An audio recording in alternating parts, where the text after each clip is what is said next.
আল্লাহ। এবার দেখ আমরা কি ছিলাম যে এ থেকে বি একটাতে যাব, এইখানের মোট রাস্তা কত আছে 200 কিমি।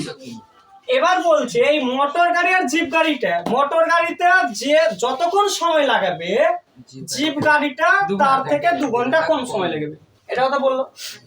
আর কি বলছে মোটর গাড়িটার গতিবেগ যাত্রা হবে, জিপ গাড়িটা গতিবেগ তার থেকে 5 কিলোমিটার বেশি হবে।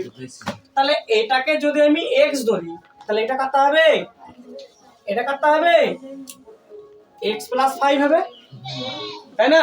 তাহলে আমি গতিবেগ দেখছি, মোটর গাড়ির গতিবেগটা যদি আমি x যদি ধরি তাহলে জিপ গাড়ির গতিবেগটা কত হবে x + 5, যেহেতু 5 কিলোমিটার বেশি নেবে।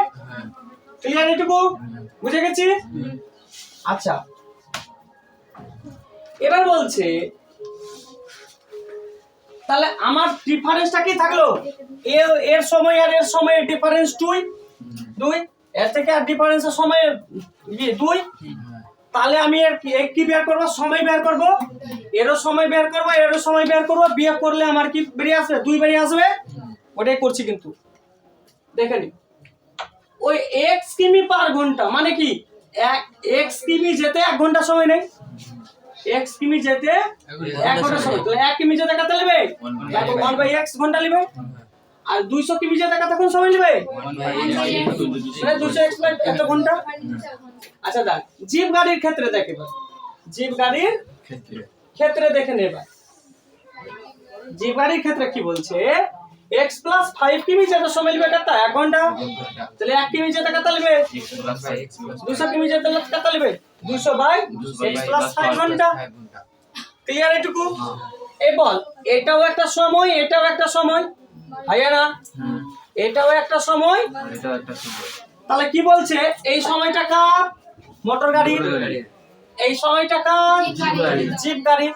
এই মোটর গাড়ি যে সময় লাগবে এর থেকে কত লাগবে 2 ঘন্টা কম লাগবে, তাহলে এইটা সময় থেকে এইটা সময় কি করে বাদ দেব, দেখো এইটা সময় থেকে এখানে দেখ এটা সময় থেকে এটা সময় কার মোটর গাড়ির, এটা সময় কার জিপ গাড়ির, তাহলে এইটা সময় থেকে এটা সময় বাদ দিলে কত পারবে কম বেশি হবে 2, তো সমান সমান 2।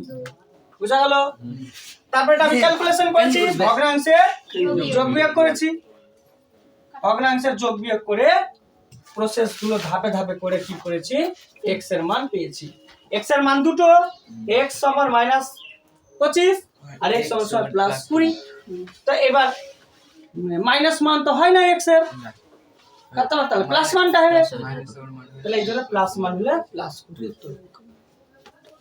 ক্লিয়ার হলো?